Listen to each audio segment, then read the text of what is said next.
Hello বন্ধুরা, কিরম আছেন? আশা করি ভালো আছেন। একটা নতুন রেসিপি এসেছি। আজকে লোকাল মুরগি ডিম ফারতাছে, মুরগি আন্ডা ফারতাছে। এই আন্ডাওয়ালা মুরগিটা কাটছি, এটা জব করি, এটা বানাইম। কী বানাইম দেখবেন পুরো মাত্র ভিডিও দেখে যাবেন। ভিডিও পুরো মাত্র দেখলে বসে দেখতে পারবেন, ভিডিও কাটবেন না, বুঝলেন না? এনারা কয়েকটা মাছ বুঝলেন নাই। এই দেখুন আন্ডাওয়ালা মুরগিটা আমাদের আন্ডা বেড়েছে, দেখছেন তো আন্ডাটি। এই যে এইভাবে কাটলে কাটটা শুরু শুরু করে পিস কাটলে মিডিয়াম করে কাটবো, অত বড় কাটবেন না। বড় কাটলে বুঝতে ভিতরে মানে নিমকের ঝুল যাবে না, মজা হতো না, বুঝলেন নাই।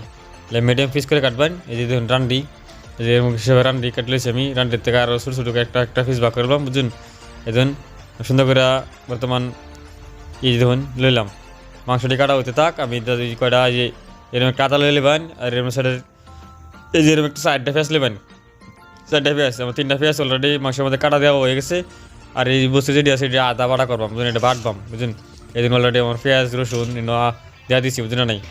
অলরেডি আদা দিয়ে দেওয়া হয়েছে, আর আদা বাটা লইলাম। আমার ফলে তো যে আদা বাটা, এই দিন আদা বাটলাম, আদা বাটা দিলাম, বুঝুন। এই দিন আদাটা বাটা লইলাম সুন্দর করিয়া। এই দিয়েছি 1 চামচ মশে গুঁড়া, এই দিন 1 চামচ মশে করে দিলাম, প্লাস আর 1 চামচ মশে করে দিলাম। আর দিলাম 1 চামচ হলদি গুঁড়া, এই জন্য হলদি করে দিতেছি। জিরা পাউডার, এই জন্য মশে গুঁড়া আরেক চামচ দিতেছি। হলদি পাউডার, এই যে আর 1 চামচ হলদি পাউডার, 2 চামচ হলদি পাউডার দিলাম, 3 চামচ মশে করে দিলাম। আর 1 চামচ দিতেছি এই চামচটা জিরা পাউডার, বুঝুন। জিরাটা মানে বেশি দিলে মানে এই বন্ধ করবো, বুঝুন নাই। এই দেখুন স্বাদ মতো নিমক, নিমক কিরকম খাবেন, কি চামচ হিসাব করে দিবেন। যদি বেশি কম বেশি বানান তো নিমক কম বেশি দিতে লাগবে, হিসাব করে নিমক দিবেন, বুঝুন। আমি হলো তেল লইছি, লইয়াটার বস্তু ভালো করে মাহায়াম, বুঝুন নাই। সারা মাহানো যখন শেষ, বর্তমানে যে কড়াই একটা লইছি, কড়াই লইয়ে বয় দিলাম, বয়ে তেল গরম করিয়া এই যে অল্প আদা বাটা করছিলাম, পেঁয়াজ রসুন এটা ভালো করে সুন্দর করে বাজ দিলাম, বুঝলেন নাই। ভালো করে বাজবেন, বুঝে উত্তরে সুন্দর ভালো করে কালা কালা বাজানো হবে, উত্তরেই মানে মাংসটা দিবেন না, বুঝলেন নাই। আমি ভালো করে সুন্দর করে একটু বাজিলেই কালা করিয়া, যেহেতু কালা নেবো সুন্দর করে বাজতেছি, বুঝলেন নাই। এই যে আমার বাজার কালা কালা হয়েছে, ওর বছরটা যে বছরে যে মা আইতেছিলাম এটা এখন ডালপাম, দেখুন। ডালে 2-3টা সুন্দর করে লড়ান চড়ান দিয়ে, বুঝলেন নাই। দেখুন সুন্দর করে রেসি মা এসেছি, মা সুন্দর করে লড়ান চড়ান দিয়া বাজারে ডাক্কা দেন, বুঝছেন। এই দেখুন সুন্দর হয়েছে, এটা বছর এখন ডাক্কা দেন। 10-15 মিনিট লাগবো ওই হইতে।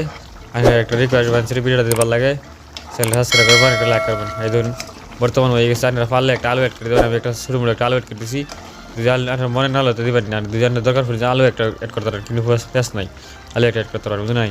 আমি একটা আলু অ্যাড করছি। এই ধরুন এটা হচ্ছে মিট মশলা একটু করে দিয়েছি, মিট মশলা একটু করে দিয়েছি, একটা অল্প হালকা মিট মশলা দিয়েছি, বুঝলেন।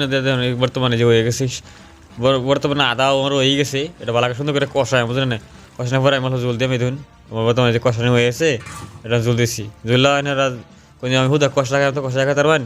আর হলো দেখুন জুলতে বানাই আমরা একটু জুল দিয়েছি, একটা আলু অ্যাড করছি, আমি জুললাম না, একটা আলু অ্যাড করছি। আর না কষা বানাই তো আলু দিবার আলু অ্যাড করবো, দরকার না, বুঝলেন না। নিজের ইচ্ছা মতো বানাই পাই, বুঝলেন নাই। বর্তমানে এই দেখুন আমার রেসিপি পরে ওয়ে ক্লিয়ার বানসারি। এরকম যদি ইন্টারেস্টিং রেসিপি দেখ করছেন রিকোয়েস্ট চ্যানেলটা সাবস্ক্রাইব করে রাখতে পারেন, লাইক করতে পারেন, নোটিফিকেশন আগে নোটিফিকেশন